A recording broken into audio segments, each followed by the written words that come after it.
We're good. Hi, everybody. Welcome. Welcome to a conversation on race and reparations, an overdue conversation.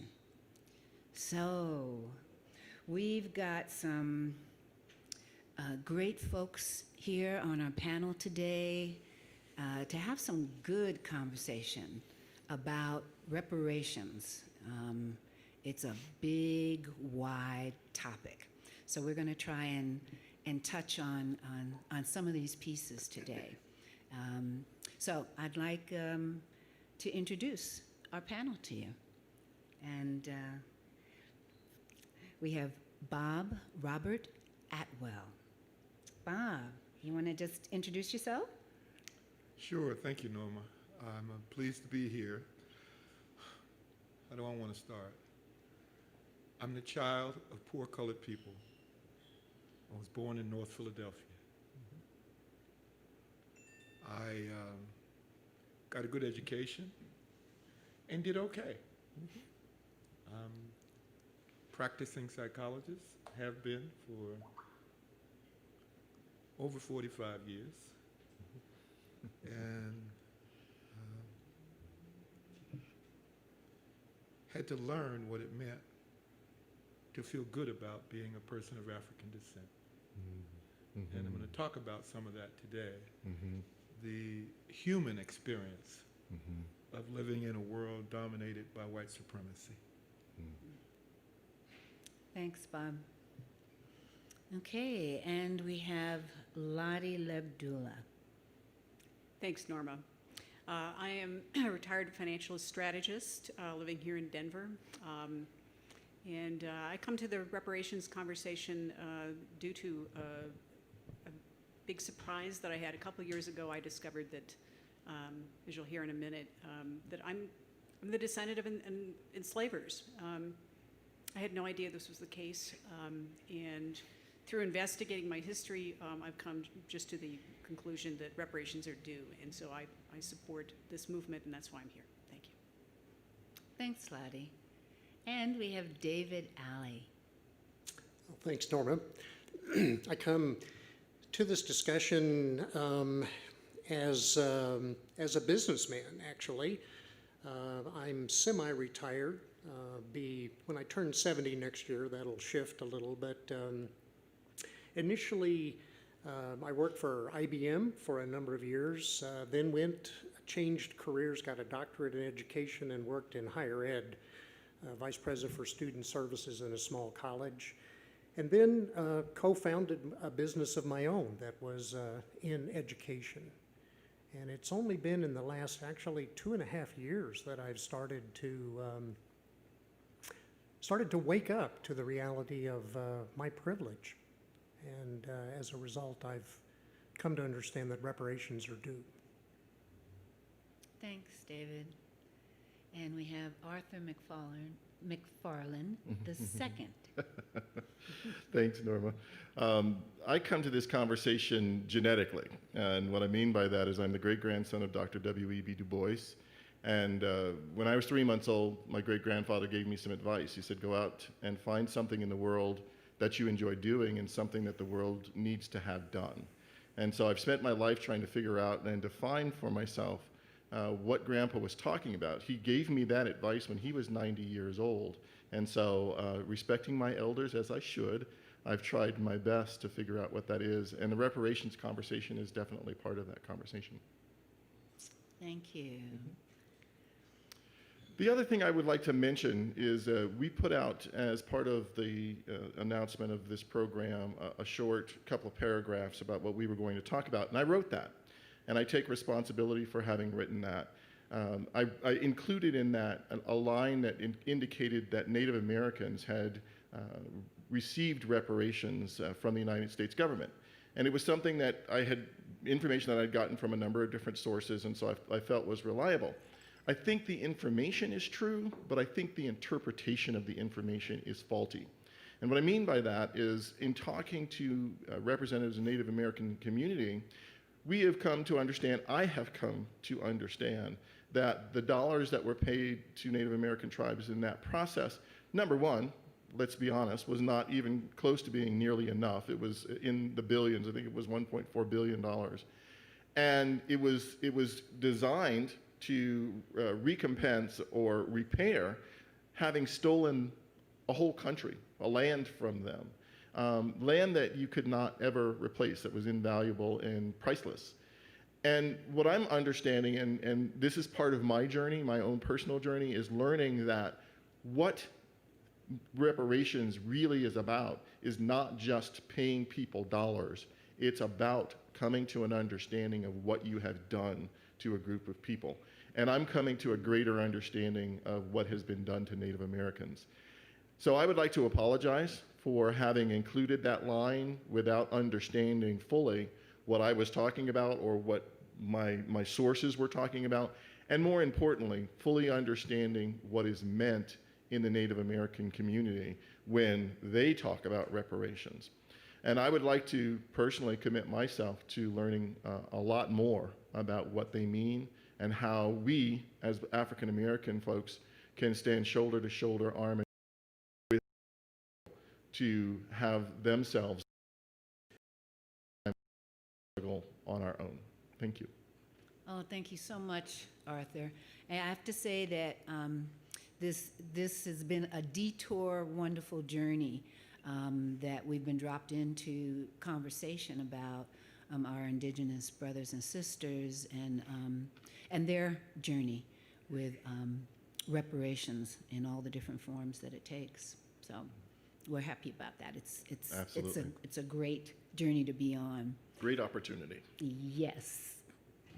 And I'm Norma Johnson, and I'm a healer and a poet, storyteller. I use the conversation and dialogue about race. And I'd like to open this conversation with a poem that I wrote. And this was commissioned by the Boulder chapter of the NAACP for Martin Luther King Day earlier this year. And it's called When Black Lives Matter.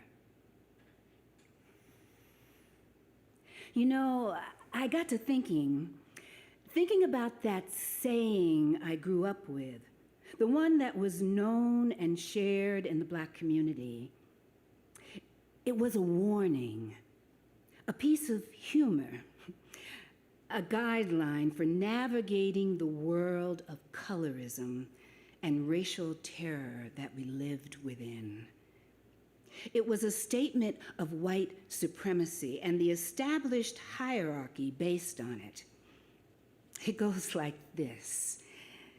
If you're white, you're all right. If you're yellow, you're mellow. If you're brown, stick around. If you're black, get back, get back, get back. But what if we turned that hierarchy on its head and based human value on the significance of a Black life? When Black lives matter, we will recognize each other in the full color spectrum of ourselves, and our skin will not be labeled poor or hungry or criminal or threat, ugly or ignorant or less human set. We will see ourselves for who we are, the good with the bad, the forsaken with the cherished. And our man-made divisions will give way to our curiosity about each other and the wondering of what could we create from that? When Black lives matter, diversity won't mean tokenism. Participation will be full-on inclusive without fear of losing something of value, scarcity, or the giving up of power. The privilege of silence will not be neutral. The words we all now swallow will have opportunity to express, and the heart of hearing will have resonance with our sound. Our hearts will speak before our tongues, and our children will know us as protectors when Black lives matter. When Black lives matter, the stories of explorers discovering places that no one had lost before will become cause for our examination and will shine a light on the shadows of our despair and the bargaining of our souls. Genocide and slavery, internment camps and lynchings, breaking families apart, and all the forms of violence used will be labeled terrorism. And the bloodied ground will become a sacrament for future generations to question, and for us right here and now to rectify. And with that last incident that makes you want to scream, holler, or slap somebody, the recognition of the everyday kindness, love, and forgiveness that we've held in the face of white dominance, of ignorance, violence, and fear will be acknowledged and held as a virtue for earthly humanitarian behavior when Black lives matter. When Black lives matter, white people will talk to each other about race without shame or guilt or avoidance. They will become the legacy of a dream long deferred. Children will inherit the power of heart and the understanding of justice this legacy has brought. Colorblind will mean being able to see your own color first, a lens to clarify the vision before you, and a reason to keep us seeing the potential of us anew. We will no longer berate our brothers and sisters because they are not the same as us. Women will be acknowledged for the value that they bring. Whatever the appearance of our bodies or the state of our mind, who we love, or how gender is defined, we all will have a seat at the table of opportunity and grace. And humanity will be evoked as a 4-letter word called love when Black lives matter. When Black lives matter, people won't just get to be allies, but full participating leaders in upholding a just society, wholly responsible for self and actions. Policing behavior will give way to understanding behavior, first of oneself, and then to be able to recognize one's own humanity mirrored in the eyes of the other. When Black lives matter, and we endure the stares that quietly question our existence, greetings like, "Do you live here?" And "Where are you from?" No, really, where are you from? Will cease being the official welcoming to white spaces.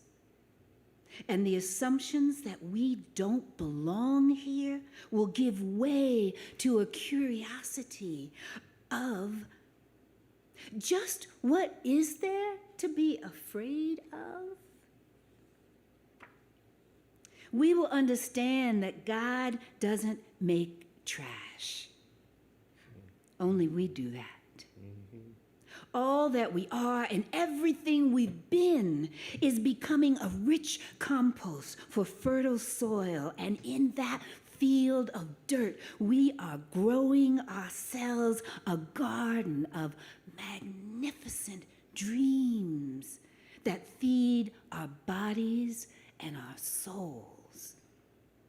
This gated grief of our nation that's been held so long will burst the dam of our muzzled emotions, and a flood of recognizing who we are with and for each other will overtake us. And we will wonder, why could we not feel this before? When Black lives matter, we will recognize each other in the full color spectrum of ourselves. And our skin will not be labeled poor or hungry or criminal or threat, ugly or ignorant or less human set. We will wake up to a world unlike we've ever known before. For we will have become citizens of a country we have dreamed and brought forth. When Black lives matter, all lives will matter.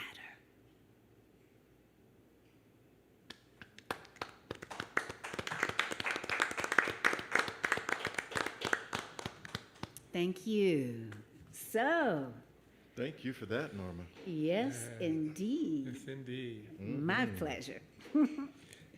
So let's jump into this conversation, y'all. I would love to hear about you coming, like your journey coming to this place. What brought you here right now, here in this space? What matters to you about this reparations thing? What is this? And what are some of the things that surprised you on the journey? So jump in. I know for me, as I said in my introduction, and Grandpa said, do this work. And so doing this work for me, much like him, I guess, he passed down to my mother and to his daughter and to my mother this kind of intellectual curiosity. And so I've explored a lot of different aspects of it. When I got to graduate school, the thing that was really important to me was this idea of social power. And when you talk about power to people, you have to talk about what version of power are you talking about. And ultimately, you have to talk fundamentally about economic power. You have to talk about what makes you able to choose. Choose where education you get, where you go to get that education. Choose what you're having for dinner tonight. Choose the roof over your head. Choose what neighborhood you live in. Choose what car you drive. All your choices are driven by the economics that you're able to create for yourself. And if you're not able to create for yourself the kinds of economics that are equal to others, then in your poem, one of the things that struck me was this dream deferred. You have this friction going on in your life all the time because you're not able to do something that someone else is able to do. Have what someone else is able to have. Have, as Grandpa described, the doors of opportunity are closed roughly in your face. So for me, it became a discussion then of what would that take? And it means changing systems so that those systems allow you to walk in and be who you want to be and explore what you want to explore and have the financial wherewithal to have that exploration be easy, or at least easier, right? Yeah. So in that description I put in, I mentioned that there are a number of theories that talk about how much reparations should be, and anywhere from $1.4 trillion to $17.1 trillion are some of the numbers that are thrown around. But I just want to introduce to the conversation at this point, well, why those numbers? What does that cover? What is that supposed to pay for? And the theorists and the economic theorists and the economists who put these ideas forward come through and say there are a couple, 2 or 3 things that they want to include. On the one hand, obviously there's the labor that was never paid for that slaves did. So for that period of time, one of the economist, James Marchetti, puts $12.9 trillion as the unpaid wages for slavery. So slaves worked, they weren't paid, and here's a number for that in 2019 dollars and given some level of interest. But then he has another category. He talks about the impact of Jim Crow laws. He talks about labor market discrimination. He talks about healthcare and education. He talks about the criminal justice system. He talks about a number of different issues in addition to people having been slaves. Some of the racism and some of the discrimination that black people had to endure. And the number he puts on that is $4.2 trillion. So one of the things I guess I would like to infuse into this conversation is, what are we really talking about? What are we talking about developing a number for? What are we paying for? And what are we ultimately trying to change when we talk about reparations? The other thing that struck me in your poem was this idea of being human, being a real person that is recognized in the society, not just as being equal, but being real, and not having the history that goes along with that real person erased and rubbed out. I had a professor in graduate school. I think his test of his students always was the same. He was a statistics professor, and he was right-handed. And he would write on the board with his right hand, and he would erase with his left hand, literally writing and erasing as he went along.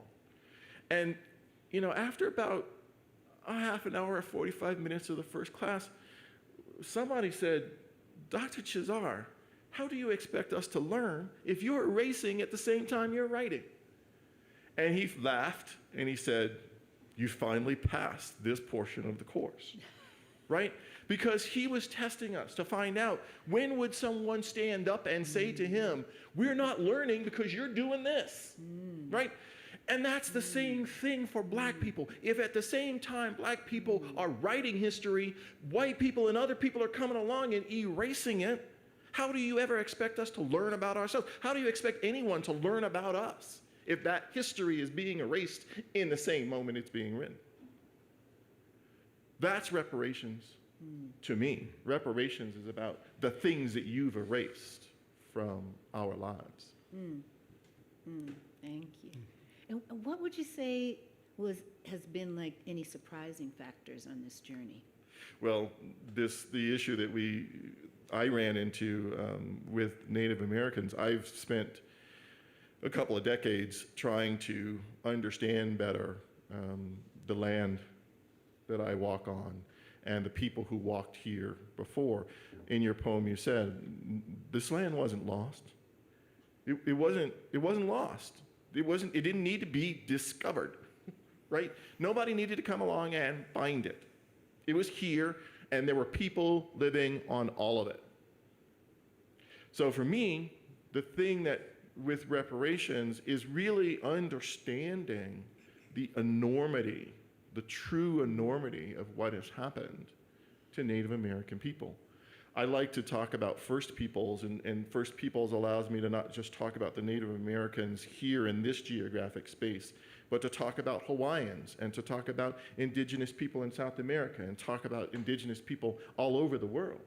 These places didn't need to be discovered. They weren't lost, to your point. And the more I learn, quite frankly, the angrier I get about what we are a part of. The suppression, the deaths, the beatings, the separated families that you talked about, the issues that created the foundation for this nation. Those human stories should anger all of us. And I discover something literally new every day about that story that fits into the puzzle of both reparations and systems change and social justice. They are intertwined. They are linked together. We literally cannot talk about reparations for Black people without talking about reparations for Native Americans. Because while the land was being stolen, slaves were building on it and tilling it and growing things, and Chinese people and literally Asian people of all types were being brought to build railroads so we could steal some more, right? So we have to talk about all of the people who were brought into this system to make it what it is. I love that you're talking about puzzle pieces, because Lotte, I find it interesting that on your website you have puzzle pieces. Could you speak to that and tell a little bit more about your story? Sure, I will, and thank you. It's interesting, Arthur. You're talking about my people. You're talking. We're the eraser class, honestly. We're the erasers. I mean, literally, my ancestors all belong to the Mayflower Society, the United Daughters of the Confederacy. These are the people who have erased history in our textbooks. It's diabolically ingenious what we've done. And if you're like me and lived in a white bubble your entire life and had no friends who are people of color, no colleagues, then you don't know any of this is going on. You have no idea. It's ingenious. Well, I'll just start. I'm not usually a public speaker, so I've got a prepared bit of information. First of all, I've always been a fiscal conservative. I'm just going to say that right out. And if you had told me 10 years ago that I would be supporting reparations 10 years hence, I would have said, you're crazy. America is a meritocracy. Darn it, we work for what we get. You do your own thing, and you make it if you've got the grit. I really believed it. And then 2 years ago, my worldview completely changed. My family, like many families, white families, have been toting around 20, 30 boxes of family ephemera for over 100 years. The more descendants and slavers I meet, the more we find out, yeah, you've got boxes of stuff, boxes of history that are locked away. And it's a metaphor that's important, and we need to open those boxes up and bring history out. We need to look at what we've done. So what I discovered was I went through a box, the 30th box, and I discovered a ledger book.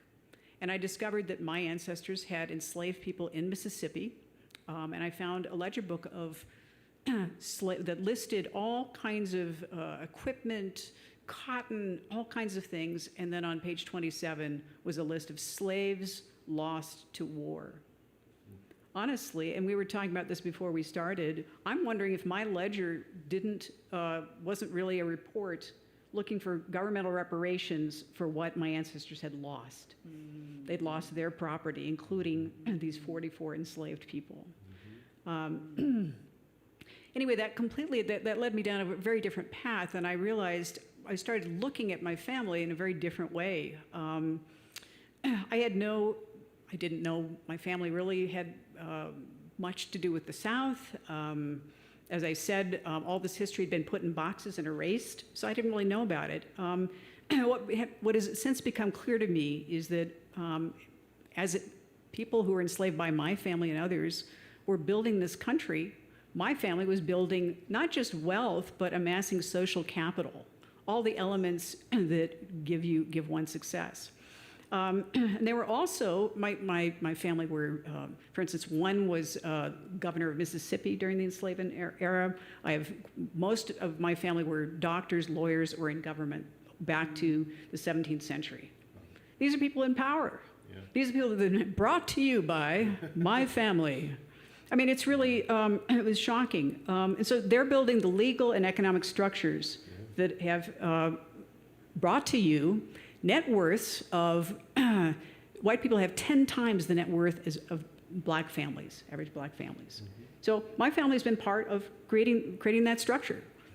So has David's. I mean, all of us, if you're a white family, if you have been here all these generations like I have, even if you've moved recently, this is what you've inherited, this whole set of structures. Anyway, so we're complicit. You know, if white people like me are not actively working to dismantle these structures, we're complicit. Slavery did not end. It merely evolved. That is the truth. So I'm asking white people, I'm asking all of us, so how do we want to meet our futures? Within one generation, we're going to be the minority in this country. It's the numbers. Do we want to be dragged by our feet into our future, or would we rather invest in a future that's equitable, walk with our African-American brothers and sisters, black, brown, all of us together, and design something that's going to work for everybody? The last point I want to make is reparations is not charity. It's not philanthropy. It's not a gift. Reparations is a debt. And I'm a finance person, and I say this has been on our balance sheet for many, many generations. And so my hope is that I see this come off our balance sheet within my lifetime. Thanks. If I might, Lotte, I'm curious about that moment when you turned the page and you turned to page 27 and you saw that list of people. What was going on for you? There were just a quick succession of emotions, and I think most white people who discover an enslavement in their background, the first thing to pop up is guilt. So all the typical things. I felt guilty, I felt horror, and it took about 24 hours to the point. I'm a person who's interested in action. So within 24 hours, I decided I need to do something, but I didn't know what to do. So I actually found a group called Coming to the Table that brings together descendants of enslavers with descendants of the enslaved. And I realized they had a guide, they put together a guide for how to make reparations. And I found a new community, and I actually started meeting African Americans for the first time in my life, discussing these histories, and finding out really what the true history of this country has been, including, for instance, something that's really important to do if you're looking at your own genealogy is looking at how was the crime committed. My ancestors had plantations in Virginia. With the proceeds, they sent their sons to college, and they all became attorneys. These attorneys then had plantations, and they ran their law business on the side. This, I'm finding, is very typical. The plantations went bust, but the family had plenty of money because they had invested in education. Well, that's something that African Americans historically have not had access to, but my family did. So my family has passed down. Joy DeGruy writes about post-traumatic slave syndrome, about what's passed down in the DNA. What's passed down in my DNA? Agency, dominion. I can do anything. I can conquer anyone. I'm just out there. I can do it. But now I can see exactly how that happened. If my family had non-enslaved Africans, I don't believe there'd be a success story to talk about.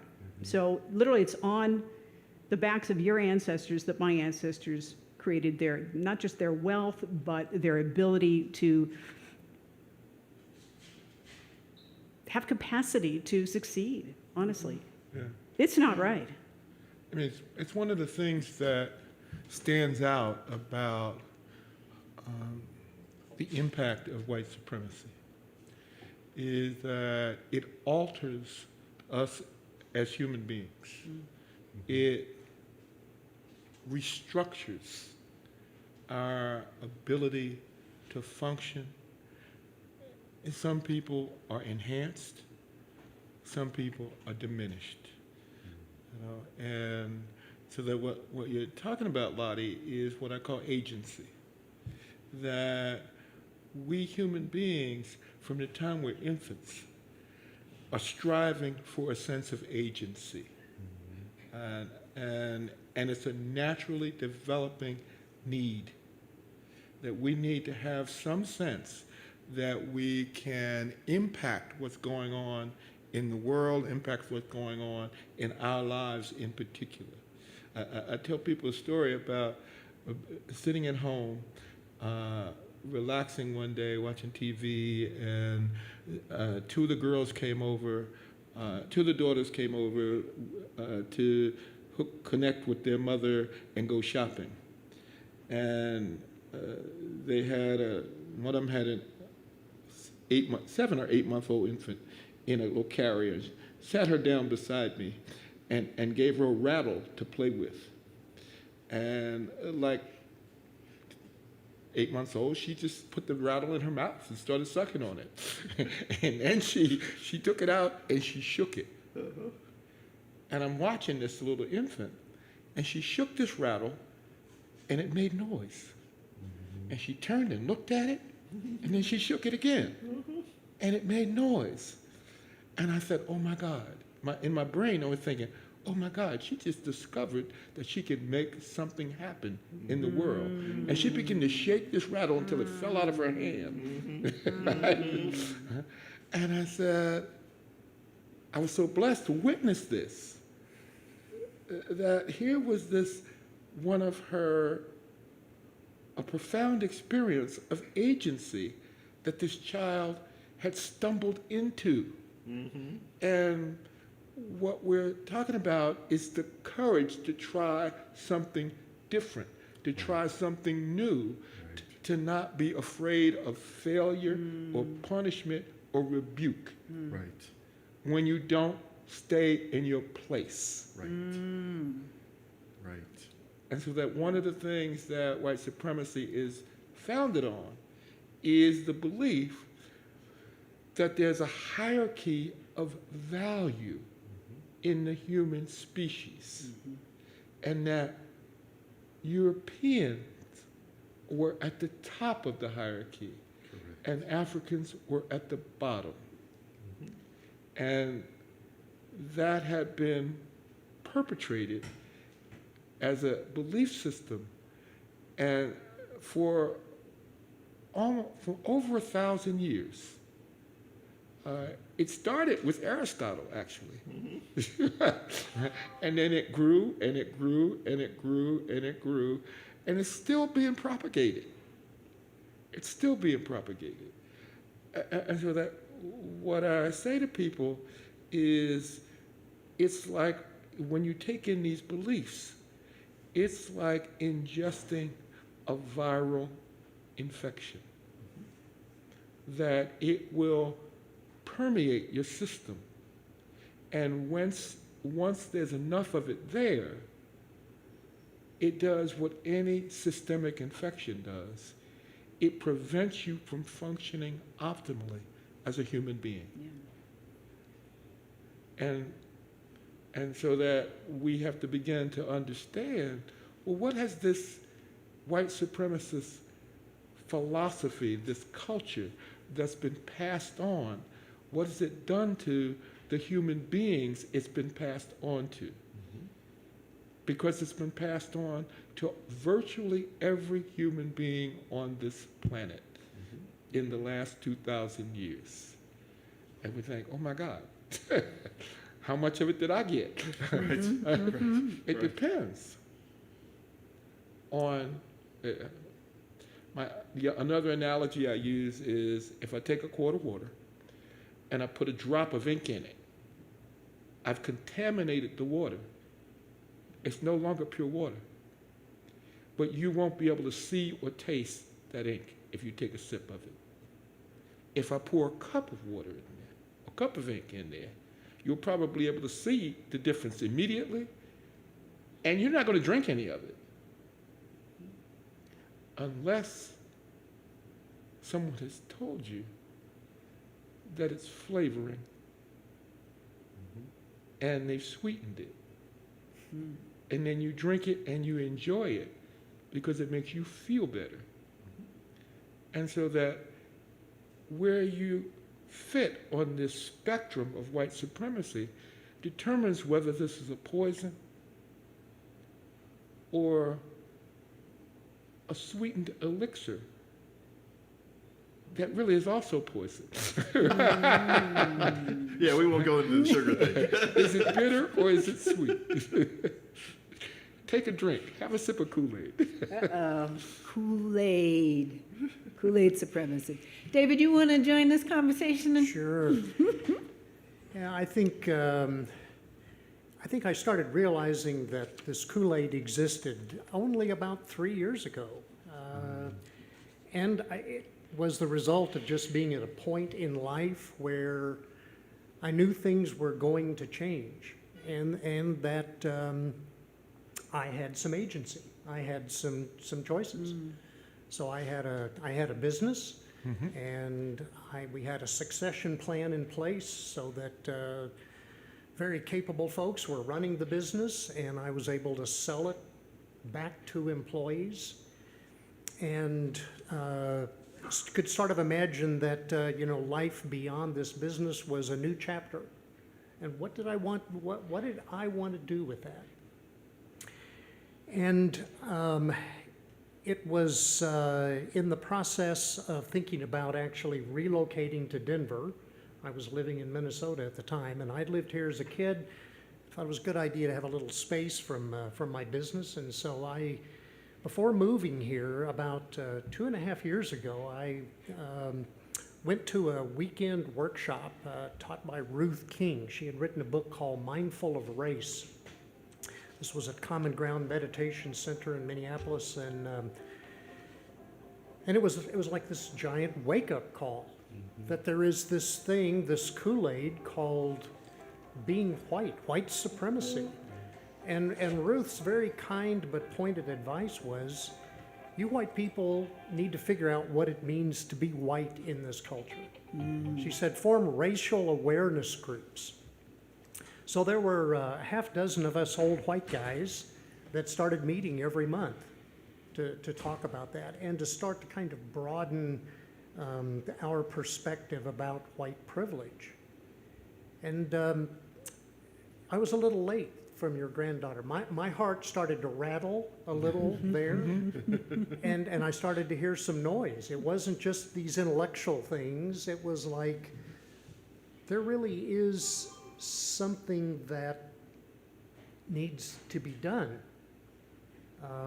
I had been aware probably 15 years before that I had an aunt, my dad's sister, had wanted to be in the Daughters of the American Revolution, and so you've got to do genealogy research, and she turned up reports, and that had been circulated in the family, and lo and behold, I was reading the last will and testament of some of my alley forebears living in Missouri. And among the disposition of what would happen at this person's death, in terms of the land, was also a list of the 4 people that were enslaved on this small farm in Missouri. Yeah. And at the time, 20 years before, it was like, wow, that's kind of ugly. I think I'm going to forget about that. And pretty much put that in a file and did forget about it. But it was actually by coming to Denver, running in my Capitol Hill neighborhood, I saw a Black Lives Matter sign on the Unitarian Church in my neighborhood, and I thought, haven't been to church in a long time, but I'm going to check this out. And very shortly, the congregation had two women, soul-to-soul sisters. Don and Twana came and did this 4-session series that again said, wake up, start thinking, start listening to your heart. And one of the assignments was, what's your work plan? So it's not enough just to kind of have this intellectual understanding, what are you going to do about this? And so the idea, first of all, of what is reparations became a little bit clearer. That's kind of a complicated term, particularly if people don't want to think about it. And so I learned a little more about the idea that there is an acknowledgement associated with reparations, a recognition that these things are history, these things have happened. Erased or not, that's reality. There is an apology involved. There is compensation is a part of what reparations is about. And finally, the hope for some conciliation, a coming together in a new way. So I put down on my worksheet, I know my ancestors owned slaves, I need to be involved in reparations. And so I learned about House Bill 40, how that had been introduced and languished in Congress for many years. As a new person in Colorado, I got in touch with my representative and said, well, how come you're not co-sponsoring that? And could you just say a little more about what that is for people that don't know? Yeah, House Bill 40 was introduced 20-some years ago. Representative Conyers, I think, was the original. And basically it called for the federal government to create a commission to study slavery, the effects of slavery, and make recommendations back to Congress about what should be done by way of reparations. It's until last summer, it had never really had serious hearings, but for the first time, I think the Judiciary Committee last summer had at least some discussion. It's never made it beyond the House. There are now a number of Democratic co-signers, and Representative DeGette now is one of the signers. But it occurred to me that while things need to happen at the national level, there was also an agency challenge for me. What about me? And I remember reading a book, Michael Eric Dyson had a sermon that he put out. And one of the other things he said was, now you white people ought to have IRAs. I said, well, I've got an individual retirement account. No, this is an individual reparations account. It's like, whoa, interesting idea. Right. So I, as a businessman, got involved because for the first time I had a little more money than I had had before. I put some money into an entity called Acroma. This was a for-profit business here in Denver. It was a tech startup to try to remove racial bias from the mortgage loan process. There you go. And I thought, hey, There I you can put money into this. I mean, startups sometimes fail, sometimes they succeed, but it's the right thing to do. Right. So I was happy to do that. And then, because this fund was co-sponsored with the Denver Foundation, we talked about the possibility of establishing a reparations affinity group. And so that was something that the folks at the Denver Foundation were willing to help, and that's actually getting off the ground. So that virus is here, and it shows up in things like, kind of like the way I was raised, you know, perfectionism, paternalism, individualism, all of those things were taught as righteous things to pursue as a child. Well, they still show up in ways that aren't helpful. It's a part of that white Kool-Aid. Yeah. And so I'm learning to see that there's another kind of beneficial organism called the beloved community that I want to have in me and I want to be part of. And so reparations, I hope, is the efforts that I as an individual can try to make as an individual, but also to support this larger systemic change is what I need to do as a businessman. Oh, thank you, David. Yeah. Wow. Yes. I mean, We got some stories. Oh, we got something from Abby. What you got, Abby? We have a bunch of questions. We have a huge number of listeners who are commenting and really learning a lot. And so I'm going to pose a few of the questions that are somewhat related right now. And they're all related to political issues and sort of the crisis and situation we find ourselves in socially and economically and globally right now. So the first one is, what would you say to those who contend that while reparations are long overdue, we are currently in the midst of an economic crisis and reparations are not realistic at this time? And then maybe I'll just ask one more that kind of goes along with this. Someone expressed concern that this kind of serious discussion of reparations that's increasing now is going to help get Trump reelected, because it will, I think, someone believes it will turn off many people that otherwise would not support him, but are against reparations. So it sounds like I'm hearing it's not time. Have we heard that before? No, never heard that before. It's not time yet. Sorry, this is a past due debt. I've got the balance sheet right here. Yeah, no, I think for some folks who maybe not as familiar with Langston Hughes, when Norma put into her poem about a dream deferred, Langston Hughes talked back in the 1920s, so my comment was obviously very sarcastic about never having this conversation before.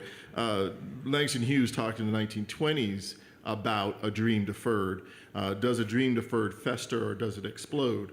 And I think you saw festering and explosion in the times since 1920s. I think you're seeing that going on right now. And so when people say now's not the right time, or we are in the midst of a crisis and we can't afford, one of the things that really struck me about what was done around COVID-19 was suddenly, just magically, appeared trillions of dollars. So you're going to tell me, really? Are you going to tell me now's not the right time? Are you really going to tell me that this economic situation that we're going through is somehow going to precipitate another barrier to be erected for folks? I wouldn't do that. I wouldn't go there. I don't think that's the right approach to take at this specific time. To the point then of, am I worried about alienating folks and causing them to go and vote for Trump and causing Trump to win again? Well, you know what?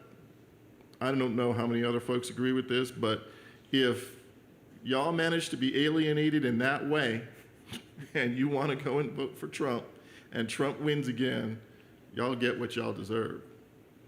See, I would even... And what I hear people saying in those comments is, I don't want to be uncomfortable. You're asking me to accept some discomfort. You're asking me to give up some of my perks, to delay some of my gratifications so that you'll be okay. I'm not going to do that. That's what I hear him saying. I hear you. Okay, y'all, I got a poem. Hold that thought. Hold that thought, David. He's got it. something. Hold it, we'll be right back. It's called How Does It Feel? I wonder, and I have to say that this is from my collection of poems for my white friends.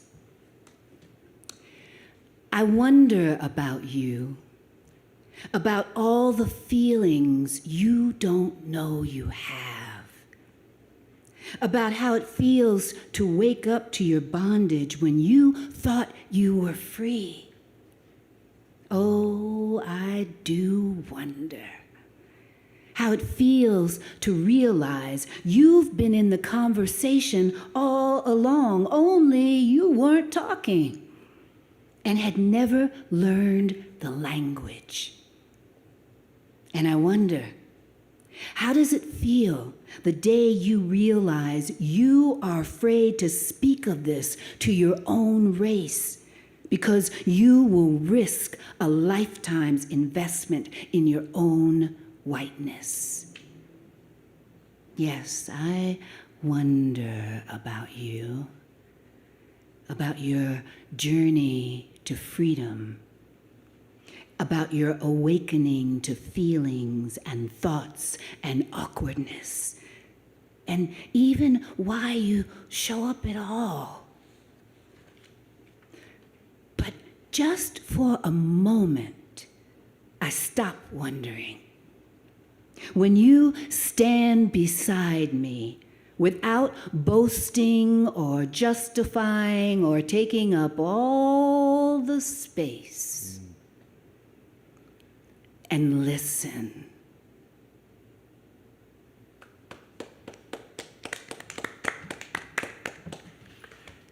You know, I think part of the listening that needs to happen is that we choose who and what we want to listen to. And I would suggest that it's going to be uncomfortable. Time Magazine had an article last June talking about America's essential discomfort. But I would like to make again the case as a businessman that we can't afford not to do reparations. And I don't know whether we can put this online, but I've got actually a citation here from the Kellogg Foundation. The United States economy could be $8 trillion larger by 2050 if the country eliminated racial disparities in health, education, incarceration, and employment. And this is according to the publication, you can Google this, The Business Case for Racial Equity, a Strategy for Growth. And the direct quote is, by 2050, our country stands to realize an $8 trillion, that's with a T, gain in gross domestic product by closing the U.S. racial equity gap.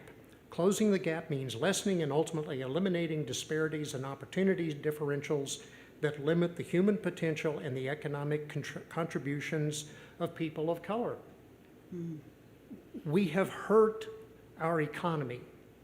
We have weakened our country by not allowing ourselves to do the kind of reparations that, as Lotte said, are due. I mean, the New York Times, what is owed?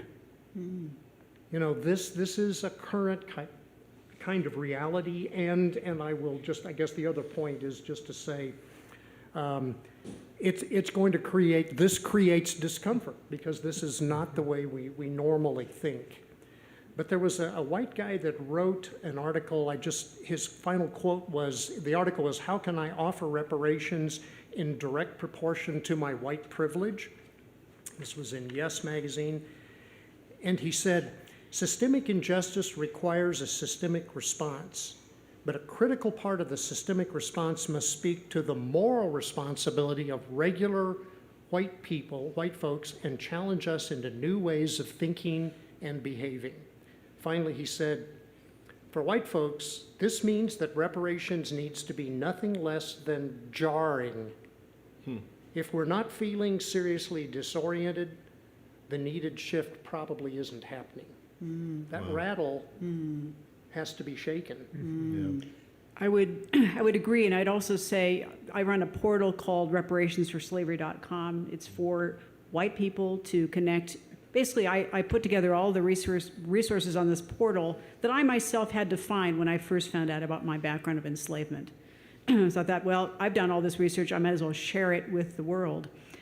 I am finding since COVID started, really, a huge uptick in white families who are starting to look. White families are starting to hear the voices, hearing what people are saying, and they want to know what can they do. And yes, the first part of the path is uncomfortable, but I tell you, it's only uncomfortable to the point where, to the extent that you're resisting change, that you don't agree to take a step forward. Once you begin to get involved, start to work, and honestly, start to make reparations. And we call it, many people call it personal partial reparations. I mean, there's no way one person can really make a dent, but I approach it backwards and sideways. If you get involved in the movement, if you get involved in Well, like David said, investing in a project that benefits African Americans, investing in anything that furthers people who are not white. All of a sudden, national reparations makes sense, period. And so I've seen this happen over and over again, to the point where people come visit my website, and I've gotten people writing, I've just spent 3 hours reading the stories on your site, looking at the logic, thinking about it. Okay, what do I do now? Right.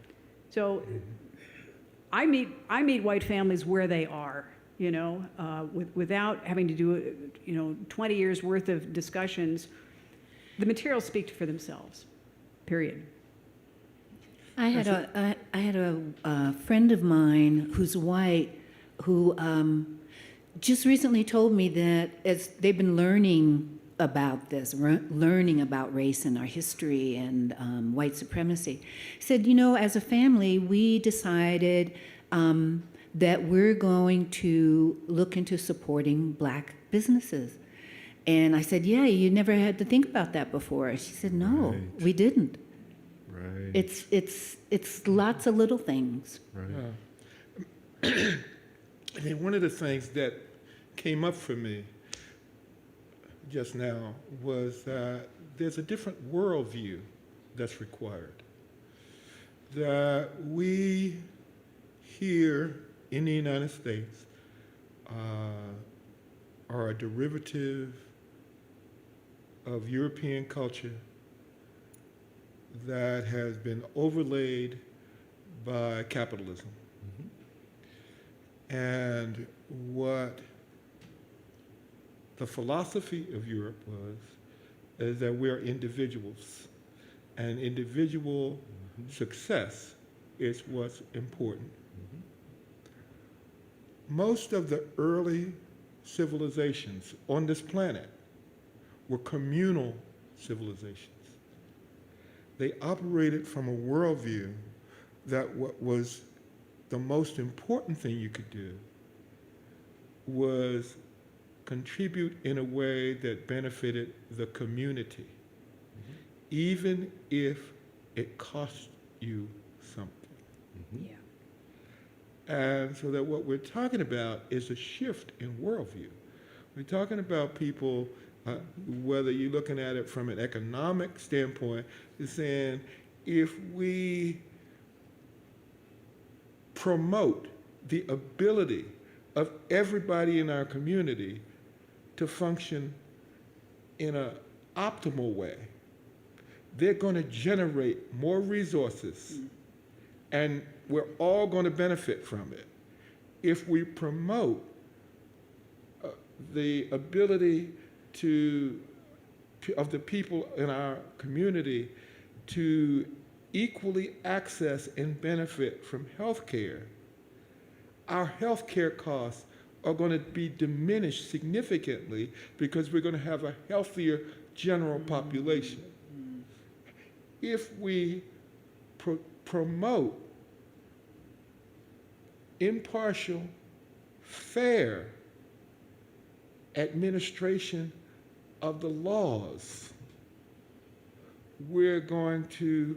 the entire community is going to benefit, because we're going to stop unfairly incarcerating people and taking them out of the income-generating sector of the population, and making them dependent on the government to feed them and take care of them.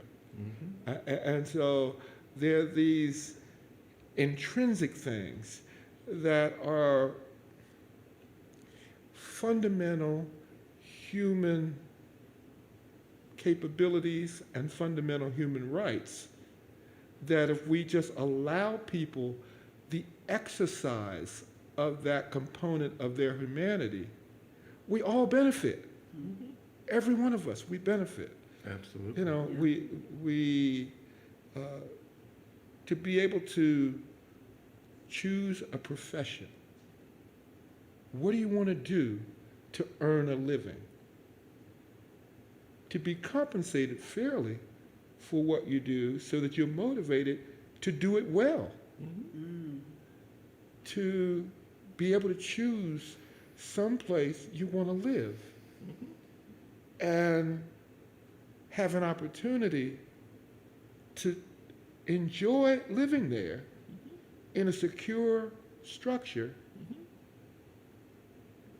to raise, to have a family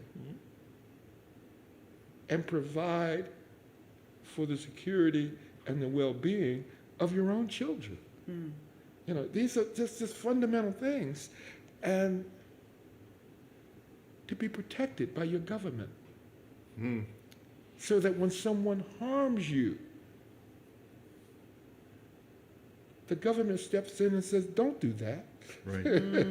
Right. Not, I'm going to ignore the fact that this person was disappeared, but I'm going to send 100 people to look for this one young girl that disappeared.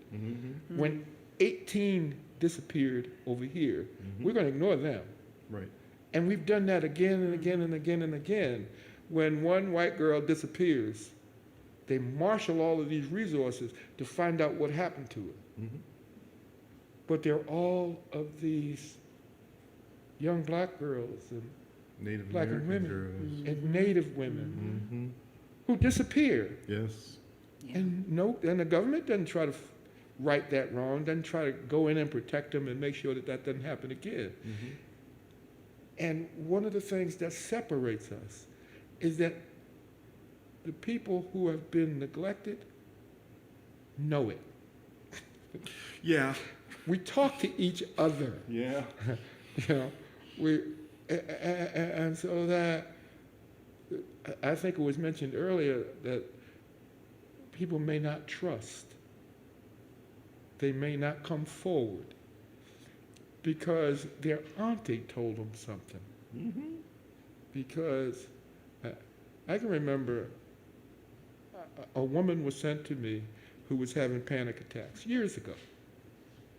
Very well-educated woman, middleman, very productive person who could not work because she was having panic attacks.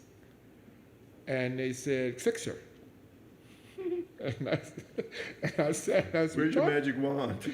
"Where's your magic wand? And get us our productive employee back." And as I was talking to her, she said what happened was she walked into a warehouse and there was a noose there hanging from the rafters. And she said she looked at it and she walked out of the warehouse. She said, and it began to trouble her. She said each day she thought about it more and more. And then as I worked with her, we pinpointed why it was so troublesome. Because when she was 4 years old, her family had to leave Mississippi in the middle of the night because her uncle had escaped a lynching, come home with rope burns on his neck. Wow. And so they all packed up in the middle of the night and fled for their lives because they knew these people were going to come looking for her uncle. And she said she hadn't thought about it much until that noose was hanging Right. in the Triggered all of warehouse. that. And then all of that childhood terror came back. Yeah. And I thought, oh, so this is a profound human experience that doesn't just go away. Right. And the family never talked about it. Just as the survivors of the Holocaust in Germany Right. did not talk to their children about what they experienced. They didn't talk about it. They didn't want to terrorize these children. Well, I think that's a really interesting point, Bob, and I want to get to the question I think that we have out there, but I'd like to stick a pin in that and talk about something that Norma and I were talking about yesterday, about how in telling these stories, we are re-traumatized just in the process of telling them. But we have to tell them, Yes. and we have to Yeah. tell them in an environment where we're held. Exactly. What do we do when our child falls and injures themselves and starts to cry? We don't try to tell them that it's just that the injury's not going to last forever. We hold them, we comfort them, and when the flood of emotion passes, when the anguish of the pain passes, that's when we help them understand that falling and being injured, getting injured, is a part of the human experience. What we need is enough support to get us through it so we can heal. Right. And so we have to tell the story because the injury is already there, the bruise is already there. Okay, and I want to, and you talk about telling stories and we're talking about generations, I want to bring together some information about this history that's brought us to reparations. But first, we got some more questions. What do we got? Yes, thank you. So we have a question from the audience, and then I also have a number of questions from listeners and participants on YouTube and Facebook. Perfect. Okay. Can you hear me? Yes. Yeah. All right, thank you. Real quick, I have a bunch of questions. I'm just going to ask one, and it's about repairing or reparations for others, Native Americans, for instance. I guess the question is, how can we repair everyone at the same time? So, I mean, I think the question is an excellent one and one that really reflects back on these issues of systemic racism and the system that has been created. It speaks back to power issues. It speaks back to the things that impact all of us. Housing, secure and safe housing, transportation, access to health care. These are things that right now in my field, which is public health and clinical health, we talk about the social determinants. These social determinants are what make for the foundation, much to the points that Bob's making, much to the points that both of you are making in terms of how did we develop this interlocking set of systems that are imbued with racism and white supremacy. If we can repair those systems, now what you've done is you've given opportunity for a broad range of people, whether they be poor white people in Appalachia, or they be Native Americans in Oklahoma, or they be to the point that one of our colleagues is talking about, the Tulsa massacre in 1921, whether that's talking about what changed when you massacred a whole town of very affluent African Americans. You took away that foundation, that economic foundation. If we can repair the systems and really address systemic racism, I think now you're addressing everyone. You're not just addressing black people. You said you had some other questions. And please, you guys, if you have other different answers, dive in. I just have a story. I didn't know this history. I'm the great-granddaughter of Charles Clark Welch, who was a pioneer of Colorado. He came here in 1860. He was a founder of the School of Mines. I grew up knowing that, wow, I've got some great history in Colorado. I live just 5 blocks from where he lived in Denver. When I actually looked into the history, I realized he was given land grants. A lot of land grants, and some of those there's still tree parks near Golden. He owned most of Golden, all of Lakewood. Louisville, he had mining in Louisville. Louisville is named after the foreman of his first mine. Wow. So I found all these things, and I realized, oh, a lot of our wealth came from seizing Native American lands, basically. Same thing's true in Virginia, in Mississippi. All of those were land grants. So if you really start looking about, and the story had been, oh, he was self-made. It's like, really, if you're given land, you're self-made? Really? Really? Really not. So I think it's really important that we look at our family mythology. If you're white, you've got a mythology that's built up. A lot of it is just, it's going to unravel if you actually look. And I had never considered the whole, in fact, I was going to put a tribute to my great-grandfather on the land grant, the tree grant park that's still in Golden, until I realized, oh, I see what this land actually is. There should be a very different kind of monument there, and not to my grandfather, my great-grandfather. So it's all, we have to start unwinding these our histories to really see what happens. And then you're right, it boils down to the same argument, whether it's for Native Americans, whether it's for African Americans, for slavery, for any of these things. So, If I could just chime in, I think it's a very, in a way, simple but not simplistic thing that kind of cuts through what we need to do and what the problem is. And to me, it's a values problem. We have laws that reflect our values. And in a very simple way, it seems to me where we come out on the question of people versus profits is a really good litmus test for what our values are. That's right. Why were people enslaved to begin with? Because we Profit. wanted profits. You know, in our country, we have a legal system that has said corporations are people. Are They have people. the rights of people. That's right. Communication united. And so until we think this through and come up with a different way of expressing our values, where it's not corporations or people and people are things, but people come first, community comes first. So I'd say value, and I'm sorry, I'm going to have to use another four-letter word, starts with V, and that's vote. I think we've got to elect people that Right. represents this new kind of value. And if we can't differentiate between what's more important, people or money, then we're going to have a basic problem. Well put, thank you. So what we got, Abby? Okay, there were a couple of questions that asked the panelists to discuss further the role of healing along with the distribution of wealth. And do you see reparations as really essential to the healing process? Absolutely. Absolutely. Absolutely. No doubt. I mean, so that part of what reparations needs to focus on is the establishment of programs, the support of people who are engaged in helping other people heal from their injuries, the establishment of programs that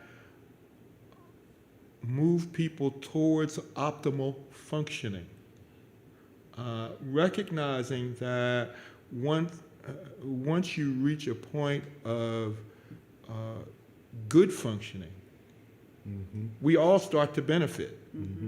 When you reach the point of optimal functioning, we're all going to be rich. Everybody's going to benefit. And so that this healing is necessary because when you are undernourished,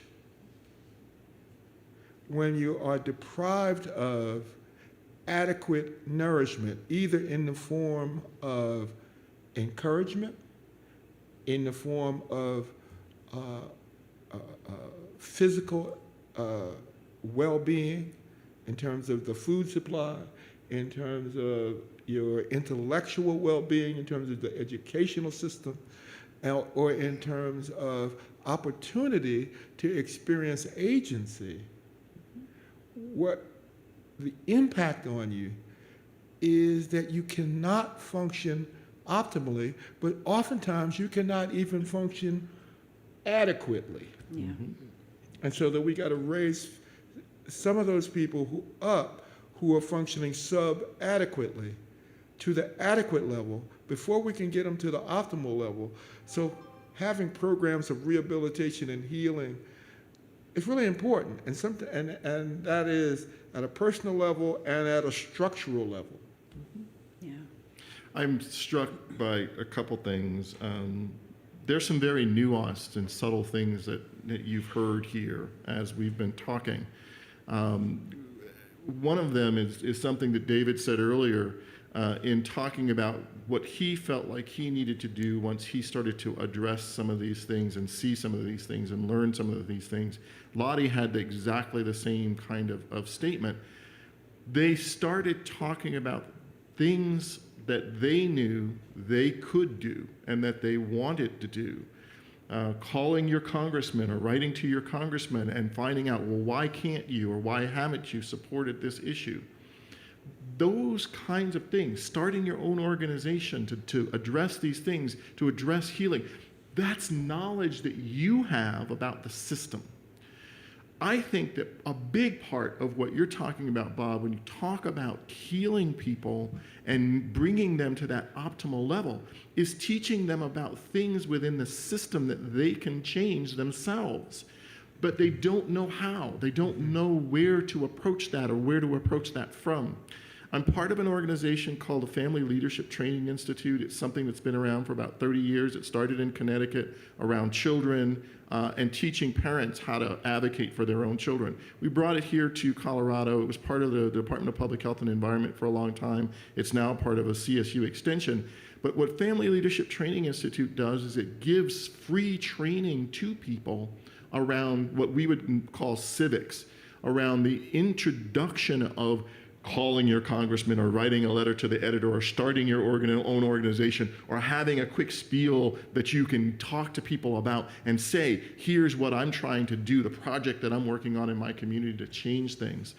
It's programs like that that heal the underlying piece that Bob is talking about, which is this lack of agency, a lack of resilience, a lack of the ability to experience success. When you experience success, you build resilience. When you hit a bump in the road, you fall down, you skin your knee. Maybe your mom does come and run and pick you up when you're a kid, but later on when you're an adult, you need to have that resilience built into you. Pick yourself And up. that healing builds that resilience and allows you to then turn to your own hand, your own direction, and say, this is what I need to do to make a change happen. It doesn't mean turning to something that is a balm, that just smooths it over. A drink will do that for you. A shot of heroin will do that for you. A little toke on some weed will do that for you. But that's not what you need. What you need is to be able to go out there and do something that's sustainable, that helps you to heal and helps your community to heal.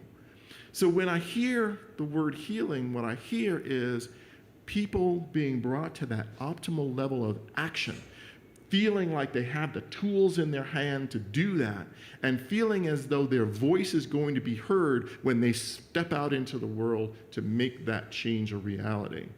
The reason that the numbers work that you're talking about, the $8 trillion improvement, is because instead of suppressing the ideas that people of color have to change our society and make it better and to invent the next best thing, instead of not teaching our children about George Washington Carver, instead of not teaching our children about Booker T. Washington, instead of not teaching our children about Ida B. Wells, about Mary McLeod Bethune, about Horace Mann Bond, about the people who lived in this country and built it through their brains and through their will.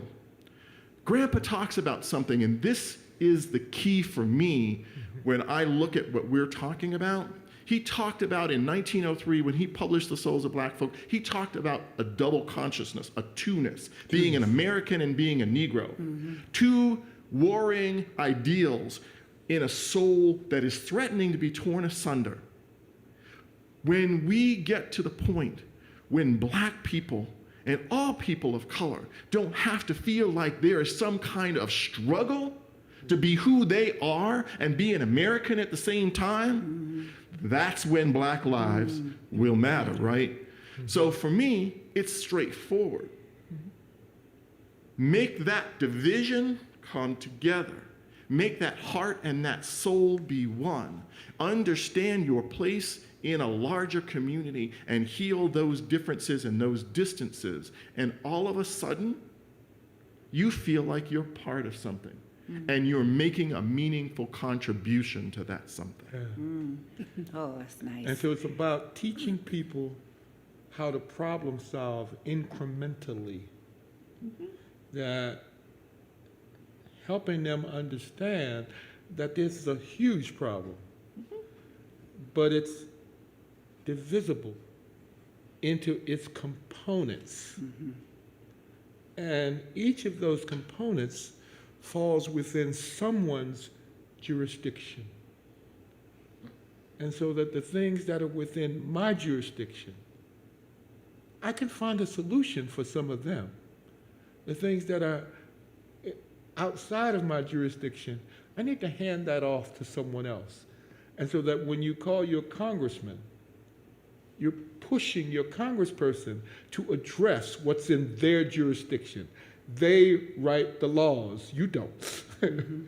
But what's within your jurisdiction is to hold them accountable, and to hold them accountable with your vote, with that four-letter word. That four-letter word. And when they know you're going to hold them accountable with your vote, they'll pick up that problem that's within their jurisdiction, and they'll do something about it because they want your vote. I got a poem. Oh, did I tell my story first? Yes, yes, go. I just want to address the issue of developing a protocol for trauma. And about 20 years ago, I was working for a company, and we ended up having some refugees arrive. They actually were refugees from the Soviet Union, both highly trained scientists, multiple PhD level type people who were research scientists. And we put them to work, and we discovered something that was shocking. Despite their incredible intellect and training, when they were working on a project, when they would come to a problem, they would stop work. Literally, they would literally stand there and wait to be told what to do. Mm-hmm. And what we determined is that they, through the regime there, had been trained to tamp down their agency. They felt like they had no agency. Despite the fact they had intellectual capacity, they were given resources, all these things, but their agency had been removed. We had to, as a group, analyze what the problem was and form a protocol so that they could actually heal that element that had been tamped down and work through to create agency, and it worked. So in the same manner, there needs to be a protocol for healing the wounds of enslavement, Jim Crow, all 400 years of torture that has created the effect of tamping down of African American agency. In fact, I'm very interested in that. Who is working on that? Who will solve that issue? What are the elements, as you're talking about, Bob, that will reestablish agency in our communities? It is segregating the problem into its components and making a realistic assessment of what needs to happen in response to this element, to this element, to this element. And so that I give you a classic example. I realized one day I was concerned about the environment and the ocean, the pollution in the ocean. I said, but that's for the government to fix. And then I'm coming out of Trader Joe's a couple of weeks later, or as I was thinking about this because of an article I read that really upset me. Coming out of Trader Joe's, and this young recruit person asked me if I would make a donation to these folks who clean up the ocean. Mm-hmm. Yeah. And so I can do that. I signed up. Every month, it comes out of my checking account automatically, $16. And they go out and they clean, and they pick up all this plastic that's floating on the ocean. I can't do that. I don't have a boat. Right. I need to be in my office working. Right. I need to, and so that when you take problems and you segregate them into components, you say, is there some way I can make a difference here? Right. And sometimes what I do with people is I say, well, you could go demonstrate. You could carry a placard. You could wear a button. Right? I love it when people ask me, what's this button about? Right. Because it starts this dialogue. Right. You know? And so that we're never helpless. We're never powerless.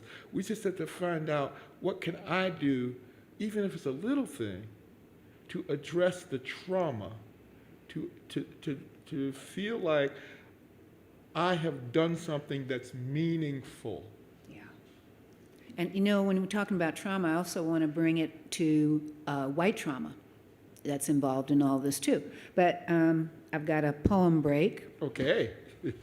that I was inspired with this conversation. It's called It Takes a While. It takes a while to lose yourself, to shake off the old identity, the habits and ways of thinking that seemed to serve at one time. It takes a while to lose yourself, to fall into a free flow of non-scripted moving, talking, thinking.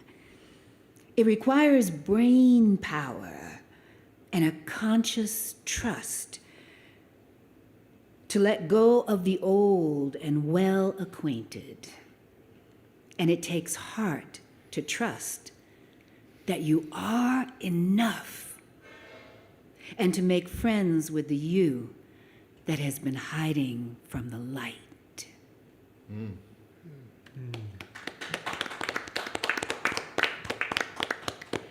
Did you have a question? Yeah. Yes, there are two related questions from our online participants. And the first one is written by a woman who describes herself as 66 years old, white, not descended from enslavers, but keenly aware that she has privilege and supports reparations. She says her 28-year-old daughter-in-law agrees with this fully, but feels that her generation will have to bear the cost of this, along with other enormous costs such as paying for climate cleanup, student debt, the aging of America, and more. How can we structure this without burdening just her generation? And I think that builds a bit on what Robert was just saying. And a related, more specific question is someone wants to know, how can we structure this at both the individual and federal level? Well, I could mention, I am no paragon of virtue, but because I'm in a situation where my children are financially well able to take care of themselves, when I established the Donor Advised Fund at the Denver Foundation, they said, well, what happens if you die and there's money left here? And Kelly and I had a conversation. I said, well, what if I say reparations? Can you manage that? And the Denver Foundation is one entity that lets you identify a topic, and they will do something to spend whatever is left in that way. So I think as individuals, especially, I'm not in the 1%, the high net worth folks that have accumulated way more than what they need for quality of life. I think there's a real opportunity there to say we are not going to leave all of these burdens on the next generation. They're going to have their hands full with climate issue and with, but there is a lot of wealth in the boomer generation that can be transferred and should be transferred. And we've got a fund that's going to be coming with the Denver Foundation soon that is going to be a specific mechanism right here in Denver to fund the activities of a group called the Denver Black Reparations Council. So, And we hope to replicate that across the country, honestly. So this is just the beginning. I would just like to say, and I didn't bring the numbers here, but I believe that if even 1% of the philanthropic transfer of wealth that happens every year, if only 1% were transferred into reparations instead, that would be $4 billion. Go to any philanthropy site and look at the numbers, and you can see the amount of money that's out there. Well, think of it this way. Do you tithe to your church? Could you do the same for repair? Could you change what you're tithing to? I've totally changed my philanthropic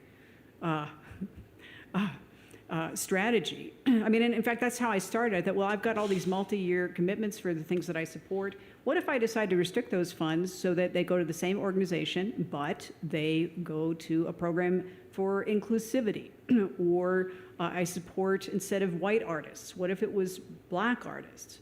I mean, what is your family's tradition? Could you turn that on its ear and really start using your leverage for repair. It's actually it's pretty easy to do. You can just do what you're doing now and then just change the organizations. For instance, let's say that you like to support the symphony. There's an organization called Sphinx that allows African Americans to attend rehearsals and auditions that they normally couldn't get even an audition to hire into a symphony. So there's your translation. Or let's say you're a Sierra Club member. Why not fund Girl Trek? You know, let's get some African American children out in the wild, whatever. There is, those are just, that's a way to step into the conversation from your armchair. Let's say you're still in your white bubble, but you want to try it out. That's a way to start. And if I could follow up with the church connection, I think a huge amount of philanthropy is done through religious organizations of faith. And I'm pleased that I'm a member of First Unitarian Society of Denver, and for 12 months, we've had a monthly meeting on reparations. And the congregation itself is challenging itself specifically to look at overcoming white supremacy culture. Those are big words, and they're hard for a lot of white people to deal with. So I think one of the things that we can all do is, if we're connected with organizations, whether they're communities of faith, let's talk about where are our values relative to this issue, and what can we do that's going to promote the kind of future that we all need and want. And I'm curious, what do y'all think about, do you think that those things that were mentioned, student loan, environmentalism, all these different things, do you think they're related at all with reparations? I'd like to dive into one aspect of that, and that's I'm with Bob. I donate, I think, about $25 a month to an organization that goes out and cleans out the plastic out of the ocean. And is my $25 going to do the job? Well, no, but if Bob is giving 16 and I'm giving 25 and the person over there is giving 25 more, yeah. It is that community that comes together. I understand what the young lady is saying, and the first thing I'd like to say is not all on her generation. This problem did not start a generation ago. It started many generations ago, and as much as any of us sitting here would like this problem to go away tomorrow, it's not. It's not on her generation. It's going to be on her generation and generations to come to work on these kinds of issues and problems. It is not a zero-sum game, folks. I really dislike this concept that people have of saying, here's the pie, and the pie is never going to get bigger. The pie has always gotten bigger. The pie has always changed. And to the point that David was making earlier, if we could really start to open this up for people to participate in, you will find that that pie grows even more than you would expect. I really would like people to step outside of all of what their thinking is and understanding that this solution that we're talking about, reparations, is only one aspect of a much larger puzzle to address things like the environment, to address things like arts and sciences, to address things in our society and in our culture that we know we want to change and we want to repair. I can't even begin to tell you the number of boards of directors that I've sat on that all connect to this issue, including one that I sit on now, simply to tell the story, simply to reach out to people like Norma who have a vision in their heads about the words that get attached to these stories that we have not been taught as children. We have to look at this as a complete picture, and we have to say, I feel good about taking this piece. I feel good about taking this piece. I know some people who want to work with me to take this piece over here. When we do that, we come up with the solution that we need that works across generations, what works across all of the different groups and agencies that we've talked about, and across all of these issues. It's not simple, it's not comfortable, but if we are willing to try, if we are just willing to open up our hearts and try. That's in many ways what people of color are asking for.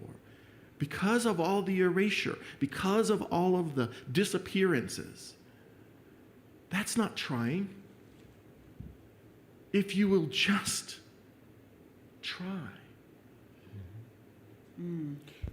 Okay, we're down to, let's say one more question. Okay, I just wanted to follow up on that because this question has arisen. So first, Arthur, I wanted to connect what you just said that was so important with what you said earlier, that people can give in so many ways besides just financially, by voting, by educating others, by volunteering for an organization. And Lotte, you mentioned the Denver Reparations Council that will now be, there'll be similar consuls being built across the nation, is that correct? And if people would like to know how to get involved or support creating that, who should they contact? And also, some folks have asked for your website that you referred to earlier, because I went and looked it up, and you have a bunch of great websites, but I couldn't find the one that you were referring to. My website is reparations4slavery.com, and it's basically a jungle gym for looking at all aspects of reparations. What I basically tell people is it isn't just about money, it's also about your intentionality and your time. There's so many different ways to participate. And you don't have to be, I mean, you can be liberal, you can be conservative, you can operate within your own sphere and make change. A very simple example. Let's say that you were offered a board appointment. I was offered a board appointment last year, and I said, I'm not going to take that. You need to offer it to a person of color, and if it's a finance person or whatever, I can actually mentor them if you'll make that appointment. So part of it is stepping back from some of the agency that we normally exercise. I'm a real know-it-all, loudmouth type of person. This is really hard for me to do. Sort of back up and go, maybe I need to listen here and shut up for a second. So really, but there's space for everybody in every walk of life to do this work. The other thing I'm going to say is my life has gotten so much more interesting since I opened it up. I had no idea how dull a life and how boring a person I actually was. I'm becoming more interested. So anyway, so the Denver Foundation is where we have this fund. You are looking at two of the founding donors and two members of the council here, Bob and Arthur, and Dave and I. So look at the Denver Foundation. Look for it's the Reparations Fund affinity group. So you can actually find it there. And I already have inquiries coming in from across the country. There's a foundation in North Carolina who would like to do the same thing. So we're gonna write up what we're doing. We're gonna try to get out ahead of it, and then look to replicating across the country. Excellent. Yeah? Okay. So while we're on the resources, let's get that in. So some are going to be posted. Is that right, Abby? Yes, and a bunch have been posted, and also when we conclude, I can post some more. Great. So you can give those to me. Okay, folks, so you got resources. Since we're on that topic of the Denver Reparations Program, could y'all speak a little bit more to that? So, as Lotte mentioned, you have on my left two people who have stepped up to the plate and said, I want to finance this, I want to put money and put my resources, financial resources, into helping to move this forward. Harold Fields, who is the head of the Second Tuesday Race Forum that he inherited from Clara Villarosa and Joyce Mescus years ago, asked both Bob and I to come and serve on as members of a group of people who are pulling together then How do you organize this thing? What do you call it? Where's the website at? How many people do you want to engage? And how old and how young and this and that? We've answered a ton of those kinds of questions for ourselves and composed a small group of people to now start to organize what are the criteria by which you would give someone some money. Is it a business? Is it an individual? Does it run through the Denver Foundation or does it run through our organization itself? So beginning to answer some of the mechanistic questions about how you go through and actually do this. I personally am a statistician and an evaluator is my training, and I've put forward to our group, how do you measure success? How do you know when you've done something good other than it feels warm in your heart, which is great, but we're looking for real systems change and that sort of thing as well. So how do we measure that success is something that we're coming to grips with and trying to decide. So we're still in the early stages, but we're determined, and we have determined funders, and we have determined folks who have wisdom and who have a few gray hairs and who can speak to the lessons that they've learned in trying to do this before and not succeeding as well as we would have liked. And so we're wrestling with it, and we're going to continue to move forward. And we're coming up with some structures. I was just trying to. We just went online yesterday and created a website. And I'm realizing I'm not sure I know how to send people to it. But coming soon. I know it's DBRC, and it's either .LLC or .LLC. We'll figure it out. Coming soon. Yeah, coming soon. But we'll We are brand publicize new. it. Yeah, we'll publicize We'll it. publicize it. And I don't want to give people out the wrong information. Right, I just right. didn't write it down yesterday When you and we James nailed were it working on down last night. Yeah. Coming soon. Coming soon. And, our time's gone so fast. And this has been just an incredible conversation. One piece that I feel we weren't able to drop in, although we touched it here and there, was some of the history that we keep referring to. Because that's a big part of the component to understanding why reparations. What does that really, what is it for? So I thought maybe if everybody could just share one or two resources that you especially would recommend for people to learn about that. I've got one. If you go to my website, reparations, 4, slavery.com, look under the library and look for the 400 years of inequality timeline. This a colleague of mine, Angel Acosta, created this with his students at Columbia. And it's basically all of the history, 400 years worth, that has been erased from our textbooks. Mm-hmm. That's a good place to start. If you look at the timeline, it is actually 3 feet tall and 16 feet long. There's a lot of erased history. There's a lot. There's one resource. Thank you. Another is the New York Times had a project called the 1619 Project. Oh, yeah. And Yes. that is incredibly well researched, well written. In my view, ought to be a part of the history curriculum for schools, over the objection of some other folks that can't quite come around to understand that. But the New York Times, and more recently, they did just in last June, What is Owed? Is another compilation of excellent materials that I think help answer that question about history. Excellent. Thank you. Anybody else?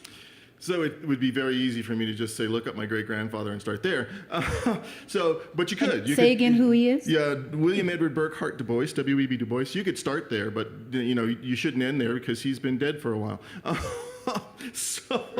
But the book that our group that we've been talking about, the Denver Black Reparations Council, is using is a book called From Here to Equality. It is by Darity and Mullen. And the reason that I say that it's a good reference is because starting on page 289, they have referrals and notes and things, and that runs clear to page 393. And it's pretty small print here. So you can find, I think, a lot of information in the references here. I think Darity and Mullen have also done a very good job of painting that picture. So even if you just wanted to read this book. Great, thank you. Bob, do you have any suggestions? I didn't bring. Garrity and Mullen. What's your favorite? Darity and Mullen. Okay, great. I've got one more. Yeah.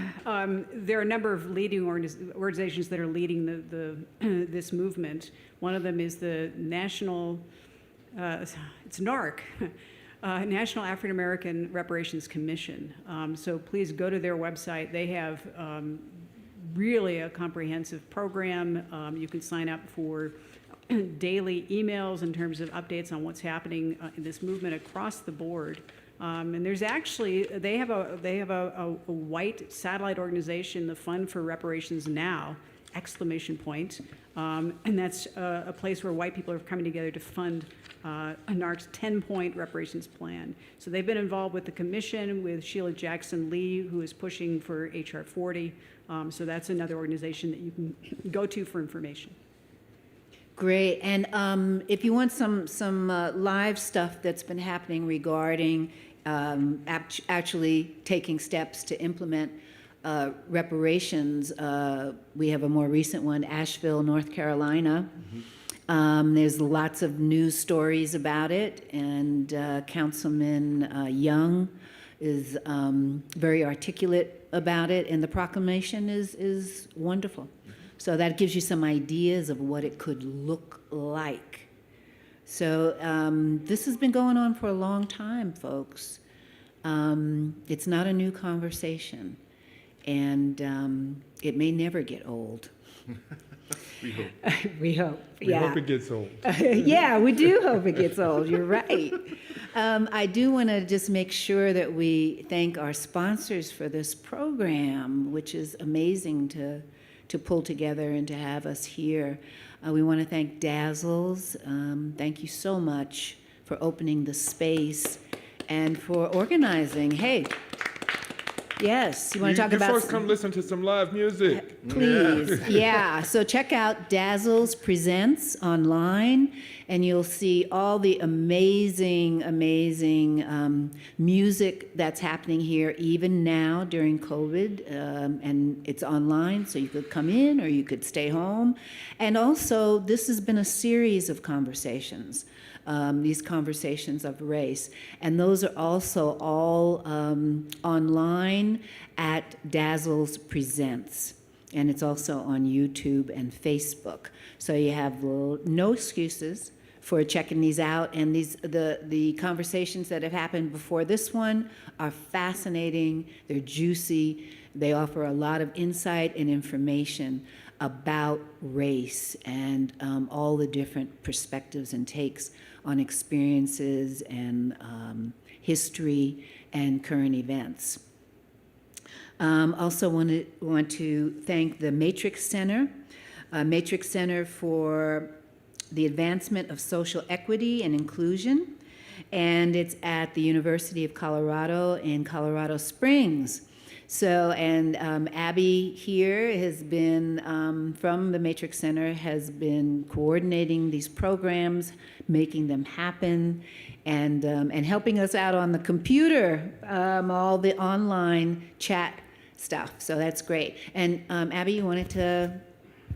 Yes, I again want to acknowledge Dazzle and Donald, who is the owner and made his space available for this dialogue and supporting these conversations for a long, long time.